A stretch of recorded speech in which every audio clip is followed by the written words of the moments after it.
Green in the African horizon, a new dawn rising with the sun. This is the Confident One podcast, a brand new season of the GLF series themed Green in the African Horizon, and have an amazing guest in the building. He has vast experience in marketing and supply chain management, and we're going to dive into a very thoughtful and spirited conversation. Julius Ng'ang'a, welcome to the Confident One podcast. Thank you. Good to see you. Thank you. And I'm glad for having me here. You're most welcome. Thank you. I'm curious about your vast experience. Is this something you set out to do, or is it just something you acquired within your time in academia and working? You know, I was born and brought up in a farm. Okay. So basically, do you mind sharing the farm? I grew up in a village back in a place called Kandara in Muranga. I know Kandara, yeah. So we grow coffee there in a smallholder setup. So I saw my parents back then, actually my grandfather and my grandparents, they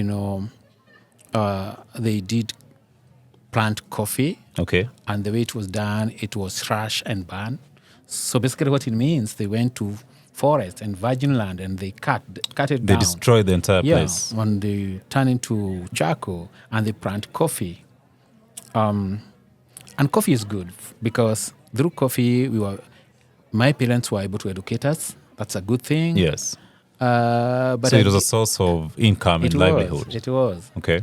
But actually, if you look at it, since when you thrash or you cut down a forest yes, or virgin vegetation, the land is very fertile. So what it means is your first crop, second and third, you harvest a lot. But with the time, the soils get exhausted. It degrades, okay. Yes. Mm-hmm. The soils get less fertile with the time. And because coffee that time was giving us good money, yes, my parents and other farmers went for intensification. So it means they went to sun-grown coffee. Like there were no shade, there were no agroforestry systems. But with the time, the soils became less fertile. These days, farmers get very little crop, whether they are doing coffee, whether they are doing maize, because the soils are being exhausted.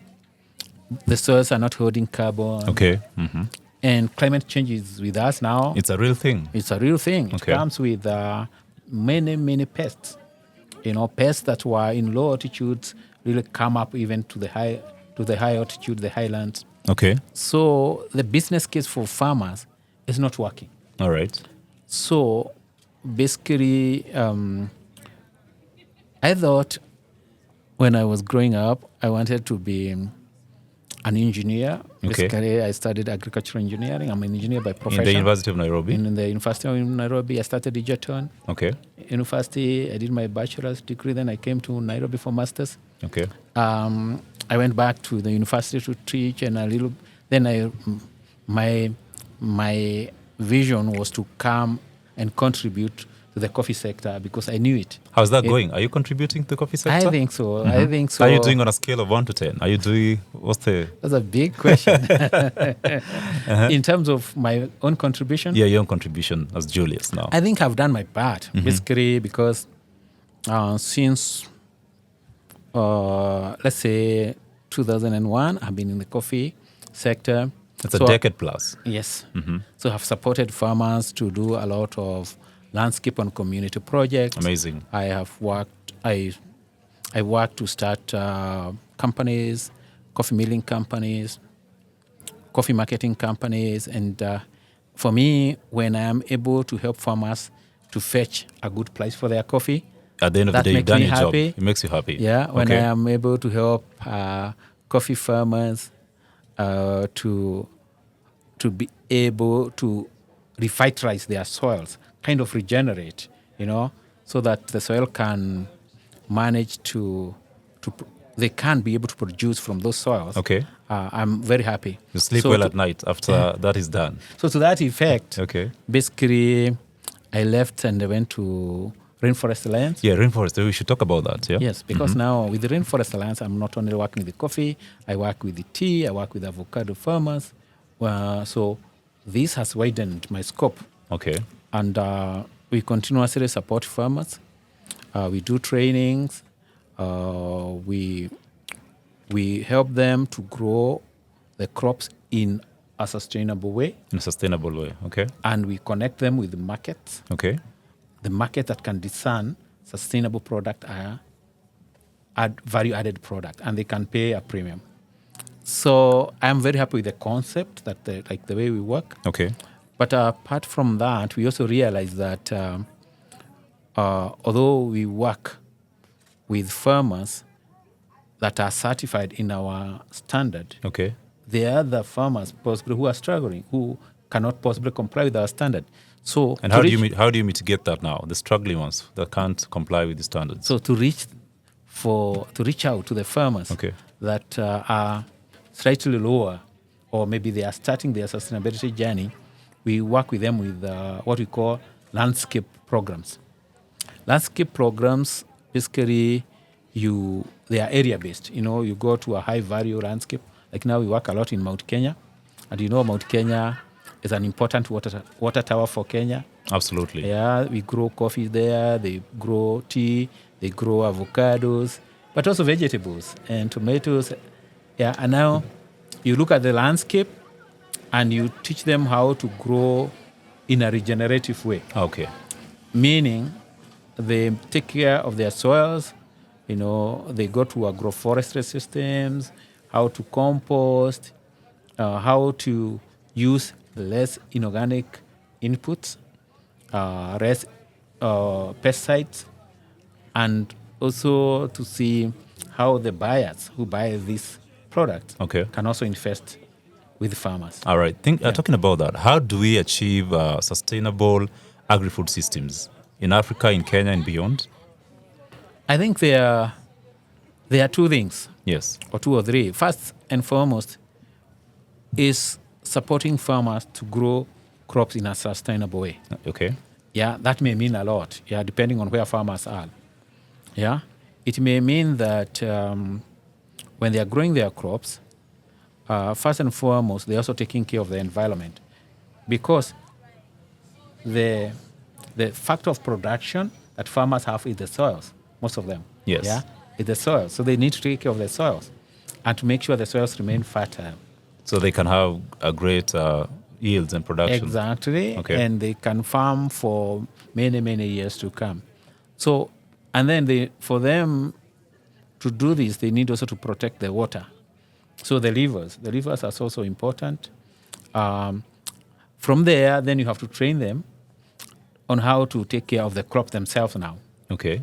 This means how they have to deal with the pests in an environmental friendly way. Okay. How to prune the coffee, like how to prune crops. Because crops, most of them are like trees. If you leave them to grow, they'll be trees. Yeah, they'll grow. Yeah. Tea, for example. Mm-hmm. If you leave it will be yeah. Okay. If you leave it to grow, it will be maybe over 20 feet high. But now you need to trim it and train it to give you the yields you're looking for. Okay. So training farmers on how to cultivate, how to prune, how to do proper harvesting, how to take care of their crops so they don't lose quality. So that's another element. Then the third one is connect them with the right market. Okay. Because that's also scarce. They don't have the market. Exactly. Where do they take their products? Exactly. Mm-hmm. So if you look at let's say some of the crops we work with, tea, coffee. And avocados. Avocados. Avocado is very perishable. Yeah, it's a perishable good, Unlike tea and coffee, when it's processed, these are commodities that can last longer. Yes. But the most important thing is, are they getting a good price? Farmers are business people.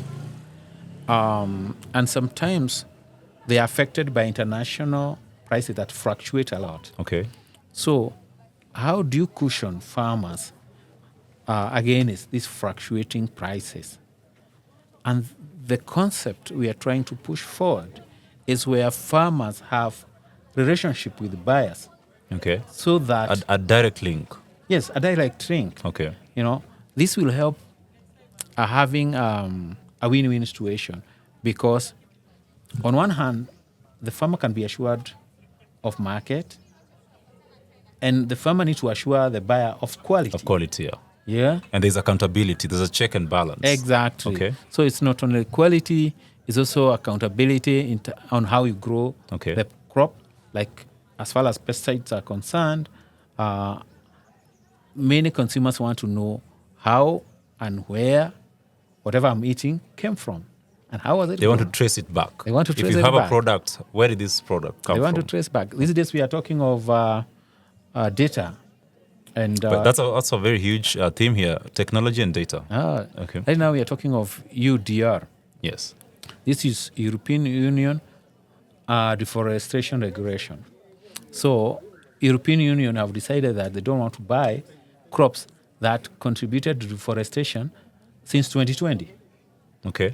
So what does that mean? It means that now farmers are supposed to prove that the crops they grow, whether it's especially coffee, now for Kenya it's coffee, that it didn't contribute to deforestation. And how do you prove that? Is it a long shot? How do you prove that? Mm-hmm. Now it means that you have to do GPS readings. Okay.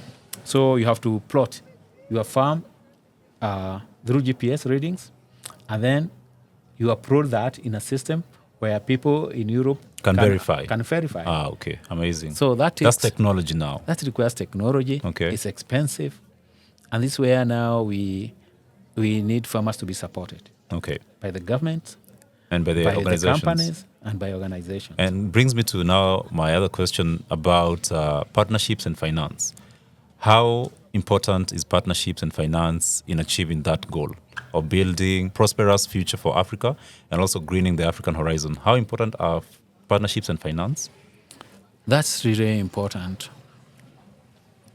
First and foremost, if we have to plot all our farms, and we have many smallholder farmers. Yes. And they are very small. SMEs. Some are less than an acre, some have an acre. A backyard, someone is just in the backyard, they're just doing something. Some have only 100 or 50 trees.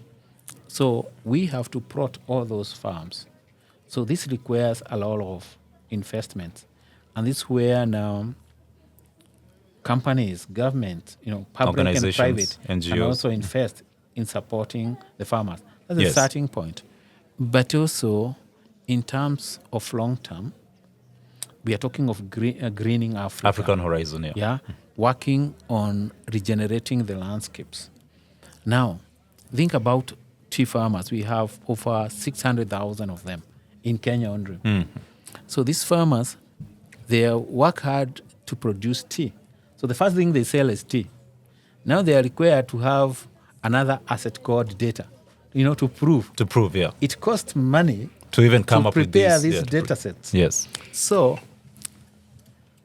people who consume the tea and they need it to be topped up with the data, they need to pay for the data. So now data becomes an asset. Okay. Yeah. So this investment must not only look at the crop, but they must also look at the requirements that are coming with the crop. It could be certification, for example. Yes. It could be data. So who is paying for this? And the other thing is in Africa and in farming communities, farmers are keeping trees. We work with communities that live next to forest, and we train them on how to take care of the forest. And they are doing a lot of replanting in the forest in partnership with the Kenya Forest Service. These forests are cleaning the air. Okay. Cleaning the air for who? For the world. For the world, yeah. So the world needs to support the communities that are cleaning the air for them. Absolutely. You see, now that could be another line of income streams. So we have data. It becomes an alternative livelihood. Exactly. We call it shared responsibility. Okay. So shared responsibility means that, yes, farmers are here in Africa. They are growing crops. They're maintaining trees. Most of the consuming communities are in the West, especially for commodities like coffee, tea, cocoa. So farmers here in Africa should not be left to carry the burden by themselves. The burden to grow crops, the burden to create databases. It's a huge burden. They need partnership. They need support. They need yeah. partnership. Exactly. And therefore, in these supply chains, we push for what we call shared responsibility, meaning that the risks and the benefit should be shared equitably along the supply chain. Absolutely. That means that we should not just tell the farmer, grow in this way, grow this way, grow this way. We should be able to meet the production cost of producing these crops and give the farmer a good margin, because they need to educate their children, they need to meet the needs of the families. Yes. And we need to improve the livelihoods for these And speaking about livelihoods, another theme that's huge in this conference is about rights and livelihoods in shifting landscapes. Yes. So how do we safeguard the rights and livelihoods of people and communities when we're trying to achieve greening the African horizon? That's why we talk of just transition. Just transition, exactly. And just means we are not leaving anyone There's behind. no injustice, yeah. And we are not leaving anyone behind, including the marginalized. For example, this UDR law, if farmers in Africa are not supported, then the law will act as a barrier to the entry to the market. And that's now an injustice. Now that's an injustice. Yes. So just transition means supporting even the weak ones. So we need to support the African coffee farmer to comply with the UDR law, for example. That's just an example. The other things, when we talk of just transition, we're also looking at landscape work. Like in landscape, you'll find that some of these crops we grow and work in are more patriarchal. Okay. Maybe the man is the owner of the farm, the man is a member of the cooperative, but actually women and the youth may be source of... That's another thorny issue, by the way. How do we also ensure that young people and women also own land and acquire land? To demystify and maybe to not make it so patriarchal. So there are many ways you could do that. Yes. I think first and foremost, it takes a lot of training and listening to ensure that a girl child is treated the same way as a boy child. Yeah. Of course, the Kenyan law do not discriminate. We have very good laws. But the traditions, if you go down to the communities... And they're still very rigid. They are still very rigid. Yes. They have not caught up. Maybe I would name one of the county where I've seen that women also inherit land. It's Kirinyaga. Kirinyaga, they are quite ahead, actually. That I can cite as a good example, where men and women have access to land, because a girl child, a boy child, both can inherit land. Yeah, whether you're married or not. So that's a good thing. But it takes a lot of time before other counties can catch up. Okay. You know? So what we do to mitigate that is also making sure if coffee is mainly for the man, then we bring in diversification enterprises. Amazing. We That's bring a brilliant in point. avocado, maybe women can take avocado. Or fruits, maybe. Bees, women can take bananas. Bees, especially the youth. The youth are really interested in honey making. So the bees, the fish ponds. Then women, sometimes I see them going avocados, bananas. They have kitchen gardens. The spinach also, okay. And also we work through women groups. And women are very good at savings and building businesses. Yes, I agree. So we do that. And for the youth, also we have something for the youth. For example, adding value.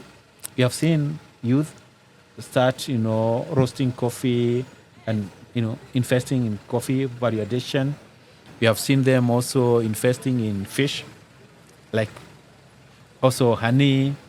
A few of them are growing insects. Yeah, by the way. Insects are very good, like black soldier flies, crickets are good for animal snails. Yeah, even basically we do snails. We do snails in Ghana, especially. Okay. In Ghana, in Ghana, people eat snails a lot.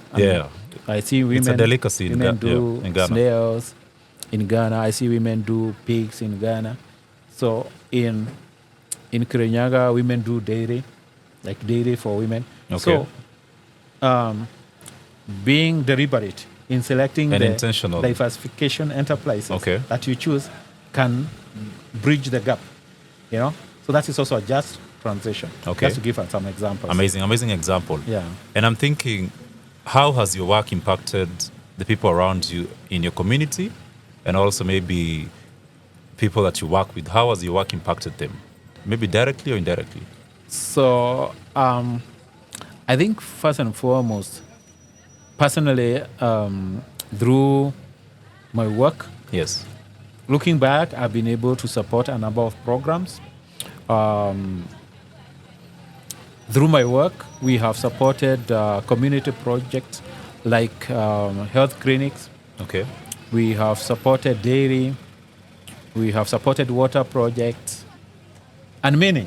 This is just an example. So I'm very happy when I go back many years and see those you see the projects are impact. still growing stronger and stronger. Especially those who are linked to women, they grow stronger and stronger. That is something I'm very proud of. Okay. I think also many people who I support in the line of the business, the farmers, I'm very proud of that. And again, I have also mentored a number of young people who have worked under me. I don't doubt that, Yeah. So with your vast experience. Every time I see them and they are growing in their career, they have become big people. I'm very proud of that. Even the people that you've taught in the university too? Yes, exactly. So Okay. I meet many people, and I think for me, I feel very happy when I support somebody and they're able to do things by themselves. So They can be independent. exactly. What does success mean to you? I think success to me means success for all of us. For everyone? Yeah, and I know that's big. But the point is, Yes. in your own sphere of influence, are you helping other people to succeed? To elevate, yeah. So for me, like now, in Rainforest Alliance, I oversee activities for East and Southern Africa That's huge. region. Okay. That's about 18 countries. So success to me first means I see my team, they're able to deliver what they are supposed to. If they need training, they are able to go for training. I mentor them, and they feel that I'm not a manager to them, I'm one of them. So A that leader, means yeah. that means I'm happy about that. Okay. Of course, the most important success is what we do with the farmers. You know, so what we do with coffee farmers, tea farmers, avocado farmers, fruit farmers from South Africa, tea farmers from Malawi. So when we are able to show them better way of cultivating, link them with the market, Yes. and they come back and say, hey, I was able to sell more. I was able to produce more. To me, that is success. Okay. Yeah.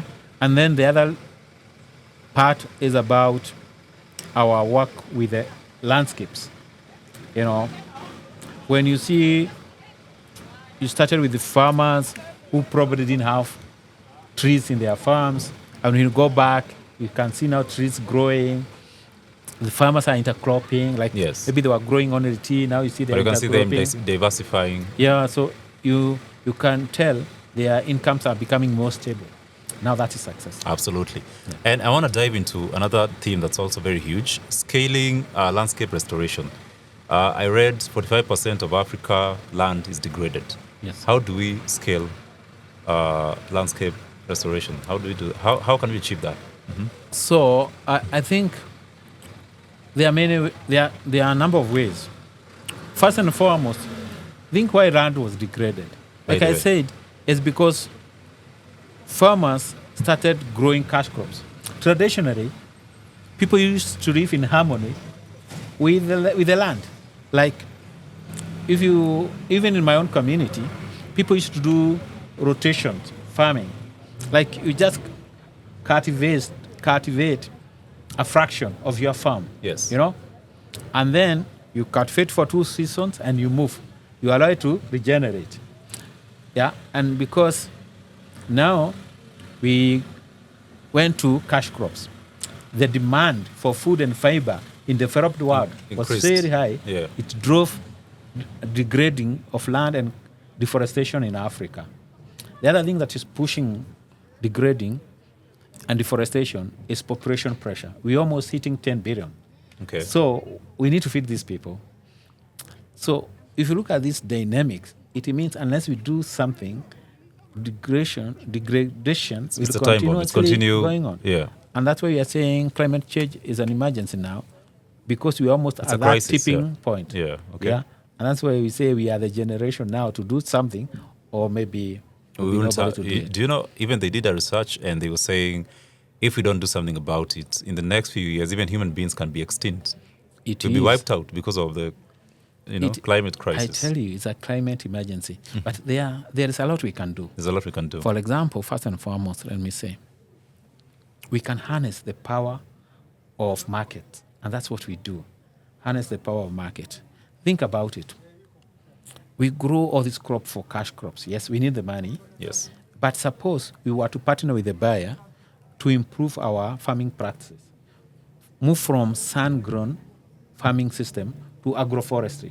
Already you can grow a lot of trees. And if you choose for the trees that will give you fruits, think of avocados, macadamia, then you get another income stream. But at the same time, you are helping to combat climate change. Yeah. Okay. So adjusting or transforming our farming system is key. If you look at the amount of food we produce, if all these food systems were to move towards low carbon, or what we call net zero, Yeah. then we already will have done a lot. That's a win too. But that's hard for that to happen. And this is the most important thing. Yes. We need the investment. Where So- the discussion about finances and partnerships coming, like we spoke about that earlier. So there is a lot of commitments, Yes. and a lot of organizations commit to fund climate action, but that funds are not trickling down to the smallholder farmers. And we have millions and millions of smallholder farmers. Yeah. And they can, In the together, grassroots, yeah. working together, they can really impact on this fight on to combat climate change. So we need to support smallholder farmers Yes. and rural communities to be able to attract these funds. And how do we do this? By organizing them, because they are not very well organized. We need to organize them to groups. We need to ensure the initiatives that we promote, we put the rural communities front and At center. the core, yeah. They At the become heart the core. of it. And we allow them Okay. to lead them, because they know what's good, what's working. What on we the talked ground. about, locally led solutions. That's what we call locally led. Okay. Meaning that communities understand where they come from, they understand the value of the landscapes, and if these landscapes can be on benefit to them, then they will conserve them. Think of our wildlife, right? Let's take the Maasai, for example. Yes. They protect wildlife. But if the wildlife doesn't benefit them, they will see no need of Protecting it. protecting yeah. it. Yeah. So we need to make sure, when we talk of protection It's a of give and wildlife, take. Mhm. the communities that are there are on the lead, so that their interests are well taken care of and they benefit from this initiative. Absolutely. So I think that is the shift that we need to have. The other thing is also we need to fund this organization, right? And therefore, for this transition to happen, there is a lot of training that need to be done to rural communities. Workshops, clinics. And that need to be funded. All right. And then the partnership between governments, civil society organizations, that is so important, because we need all actors to work together. To work together. Exactly. And do you think there is willingness by the government to support these brilliant initiatives and projects? Do you think there's willingness in your I vast think there experience? is, but they can do more. They can do better. They can do more. Okay. And sometimes, governments in Africa, they have a lot of challenges they deal with, because of the level of development. And that's why I think government can broker this let's say, partnerships. Okay. It's easy for them to actually It's them. do it. Yeah, they can broker these partnerships. They can open doors. And more importantly, they should ensure policy allows this investment we are talking about. And laws. Policies Policy and and laws laws. that can allow that. Yeah. Exactly. Setting up the laws that bring in private sector, allow locally led, Solutions. allow nature-based solutions. Okay. I think government working on the policies and legal framework can really support this That can be very instrumental. we are looking for. Yeah, and of course, sometimes government can put policies to protect indigenous trees, for example. Yes. You can definitely some of, if I were to give an example of Congo Basin. Congo Basin is very big. It's the second biggest carbon sink, maybe only second to Amazon. That's huge. But you and me, we also know that there is a lot of timber flowing from Congo. Yeah, good timber. So I wish we are protecting Congo Basin enough. The African government protecting Congo Basin. And in any case, protecting Congo Basin is not just an African affair because it's a big carbon sink. So as people, globally, we should be, developing this partnership to protect Congo Basin, to protect our Mount Kenya. Our key water towers, we are talking about Mount Kenya, Aberdares, Yes. Mount Elgon, Ruwenzoris. I think we really need to protect these high-value biodiversity hotspots and water towers because they are asset for us and for the future. And for the future of Africa. Yeah. This is the Confident On podcast. We'll take a short break. We'll be back with Julius Ng'ang'a for more insightful thoughts. From the plains to the sea, we plant the roots of harmony in the soil of hope. This is the Confident On podcast. We're back with Julius Ng'ang'a with very insightful and thoughtful sentiments. So, Julius, I wanted to find out what you guys are doing in Mount Kenya. You're doing amazing things, and we would like to hear more about that. Yeah. Rainforest Alliance has been working in Mount Kenya for 18 years now. 18 years. Almost 2 decades. Yes, almost 2 decades. So our entry point was certification for tea and for coffee. We started supporting farmers to grow coffee, tea in a sustainable way, linking them with the markets. So that was our entry point. And later on, we realized that is not enough. We need to scale our efforts for the people and nature. And that meant also working in landscape approach. Okay. And in 2020, Just before the pandemic COVID, time, before the pandemic. just before COVID. That's around maybe January, February. We came with our, of course, we have had other projects. Okay. Like, for example, supporting tea farmers to switch from wood fuel to more sustainable briquettes. Okay. Targeting maybe a 30% switch, which is really big in terms of saving trees. So we have worked on those kind of projects. But in 2020, we came up with our full landscape program. We call it Mount Kenya Sustainable and Livelihood Program. So in this program, we work with 50,000 farmers. That's amazing. That's a huge number. 25,000 tea farmers. And going up, you still And and 25,000 coffee farmers. We also work with 100 members of forest-dependent communities. These are people who are, say, very near forest, and we call them forest-dependent communities. Okay. Because maybe they work with Kenya Forest Services to possibly be allowed to keep honey, like keep bees around there. So this project has the potential to cover 250,000 households. That's in amazing. only the 2 counties. Okay.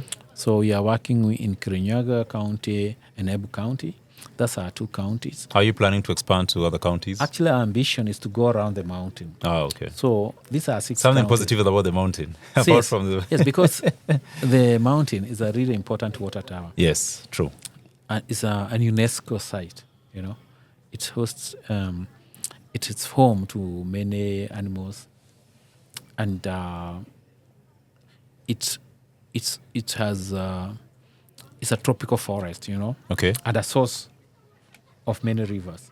In fact, about 40%, 50% of our electricity is generated by water that comes from Mount Kenya. So if we don't conserve the forest, then even our dams will dry or get silted, and then we have no power. So the importance of Mount Kenya, Conserving the forest. yes, cannot be gainsaid. So we want to go around the mountain. That's our ambition. So we need, And that's achievable. yes, that's why we need partnerships. Yes. To do this, we need partnerships. Yeah, we need partnership with the government, And they're watching right now. the local. Yes, thanks to county government of Embu, county government of Kirinyaga, we are doing already there. We need to partner with other county governments, but also we need to bring private sector in. We're already working with some that are diversifying, also to like, for example, chiri and avocados. So we need private sector partnership. Organizations like GLF too. Organizations like GLF are actually mainly the donor organizations. Okay, that's amazing. Also, because they bring the seed money, to start this kind of project, you need donations. Okay. Right now, we're being funded by IKEA Foundation. Shout for IKEA Foundation. All right. But also, we need other donors to bring in funds so that we can scale the good work we're doing in these two counties to the other four To counties. other of 47. Kenya. Actually, if you're doing two, you need to do more 45 counties, like all counties in the country. You do Exactly. 47. Yeah. But actually, for now, maybe That's in the- short that's a run, big goal. In It's a short big run, goal, yeah. if we do from 2 to 6, Yes. go around the mountain, You'll be good. it will be a good example. All right. Then we can move from there to other water towers. So that's basically important for us. So if we are able to do that and link because we are also training farmers to grow in a regenerative way, we need to connect that to markets. So we also need to see income for farmers going up into women and youth farmers Need to get involved. get involved. All right. I know they're Exactly. listening and watching. They will Yes. get involved. Thank you. Thank you. So I want to find out, in your own sentiments, in your own opinion, how do we achieve greening the African horizon? How is that achievable, in your own opinion, as an expert working in forestry and landscapes? I think, like I said, first and foremost, we must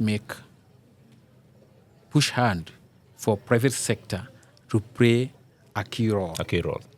Like I said, it's true that sectors contributed to deforestation. So, and sectors also have a lot of resources. So, and for us to safeguard these sectors for the future, we still to invest now. That's why we need to harness the power of the market. Right now, this moment. Right now, we need to harness the power of the market. For this to happen, yes, we need partnership with private sector, but we want the government to ensure then the legal framework is conducive. for- Structures in place. Yes, exactly. Yes. And also we need to unlock some of this climate finance that's still not trickling down to farmers, to rural communities. And this where maybe organizations like ours can play a role, because civil society organizations can play a role to link between rural communities Actually, it's the link between the communities and the government and and organizations. the organization. All right, amazing. So that's what we need to And do. I'm thinking, your organization, Rainforest Alliance, what do you want to achieve in the next maybe 5 years?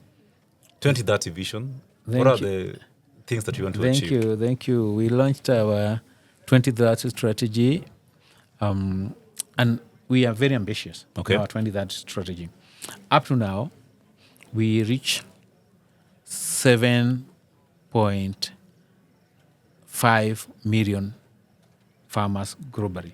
That's what we have been able to reach now. Okay. And our target by 2030 is 100 million farmers. So 100 million from 7.6 That's to 100 massive. million, that is massive. Yes. And this tells you about the speed and skill that we need to work with. The And we have 5 why- years now, since next year is 2025. The reason why we talk of about 100 million, that's just a quarter of the farmer population in this world. It's a quarter. It's a small fraction, yeah? It's actually the critical mass that we need to tip this transformation toward regenerative agriculture. So, Okay. you know, like you are looking at the critical mass that you need, yeah? So this 100 million is a quarter of the population. And it's farming very population. achievable.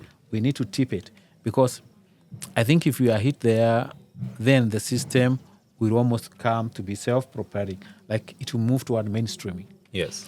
So that's our ambition. For us, we have identified Mount Kenya as our starting point, but we need to expand this to what we call East African highlands. That means moving to other water towers, the Aberdares, the Mount Elgon, the Ruwenzoris, from Kenya all the way to Rwanda, Burundi. So it's national, regional, and now continental. Exactly. That's and then we have other high-value landscapes around Ethiopia, and another one from Namibia through Zambia, Mozambique to South Africa. So that's basically us. For our region, that's what we are trying to do globally, is to hit 100 million to tip this movement. And for us to do this, Yes. we need to start with the farmers by reaching out to them and working with them wherever they are. Finding them. That means Okay. even those farmers that are scratching, like possibly they're not doing very well in terms of moving towards regenerative agriculture, we have to meet them there and move with them. Okay. So that means also Inclusivity. Exactly. Okay. That also means coming with services and solutions for all the farmers. We know certified farmers could be well ahead, but we also need to come up with solutions for farmers that are starting to move towards regeneration. But we need to also harness the power of data. So basically, technology and data. because technology is now available, I think if we harness this very well, then we can hit the numbers. I believe there's so many farmers watching you, thousands from Nairobi, from Kirinyaga, Embu, and also across Africa. How do they, if they want to get involved with Rainforest Alliance, how do they get involved? How do they reach out and become part of your alliance? All right. Rainforest Alliance is an alliance of farmers, farmer groups, private companies that buy products, civil society organizations. We have room for all stakeholders. So if they reach out to the country offices or to the nearest office near them, or they write to us, they can just look at our website and we have our contacts. Can you give us the website? www.rainforestalliance.org. Okay, so you should check out the website and get involved. Yes. Absolutely amazing. And Or they can also do follow the frog. the people watching you right now, the young people from across all divides and generations in all different parts of the country and the world, they are listening to you and watching you. What can you tell someone starting out today, a young farmer who is maybe in their 20s, 30s, or even someone who's maybe in the 40s or 50s? What can they do better, or what can they do different to achieve success, in your opinion? I think agriculture offers a lot of opportunities. Very many opportunities. Especially limitless. The reason I say this, Yeah. look at the population growth. You know, right now, technology sometimes gets people out of market, career. Like technology can So replace technology people. kills humanity. Technology, Yeah. for example, I know we are struggling in tea because people are bringing machines to harvest tea. Yes. And one machine can replace 250 people, you know. But look at it this way. The world population is growing and growing and growing steadily. Everyone needs to eat. So It's a basic there right. is a lot of demand for food. So people who are growing food, I think they are short of market. But what's happening is the consumers are also becoming curious about how these food were grown The thing you say, and where they tracing were back. grown. So I think the young farmers, and because most of them are better educated, basically. Yeah, with technology, with So AI, and all they these can things. adopt the new farming systems, regenerative agriculture, and leverage technology, even to get markets. I think agriculture, first there will be demand for food, there will be demand for regenerative And the food. demand would always be rising every day. So what they need to do now is to try and do agriculture as a business. Well, actually, the old generation, sometimes they do agriculture as A hobby. a hobby. Yeah. Even Yeah. our folks, they just do it for fun. Exactly, As exactly. leisure. Yeah. But they need now for them, they need to look at it as business. And because they are well educated, they can keep proper They records. can tap into that. They can tap into that. They can tap into technology. They can reach more bigger market through technology. I agree. So I think for those who really want to work in agriculture, they just have to ensure they have knowledge about what they do, tap technology, be the best farmers. I think they can thrive. Absolutely. Yeah. As we wrap up a segment I call Inspiring Confidence with Your Words. It's called Words of Confidence. So you speak directly to people watching you right now, and you inspire confidence in them to grow in the African horizon, to get into farming and do it, like you said, better. So you speak to them and inspire confidence in them. Yeah, thank you very much. I think what I can say, all of us can contribute to combat climate change. And it's very easy. Just plant a tree.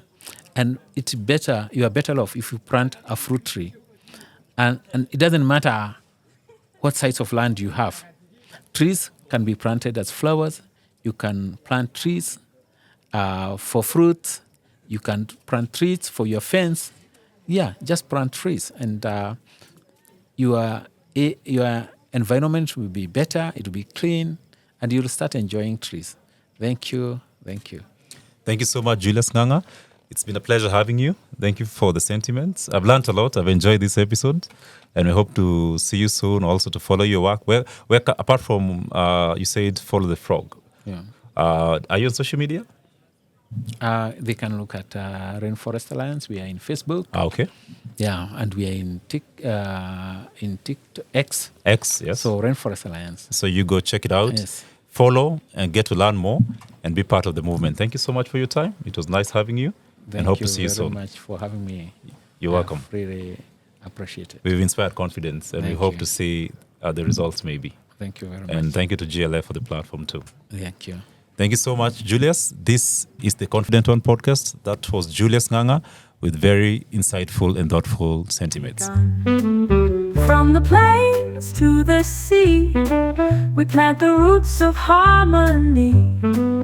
In the soil of hope, we stand as one, breathing the African horizon.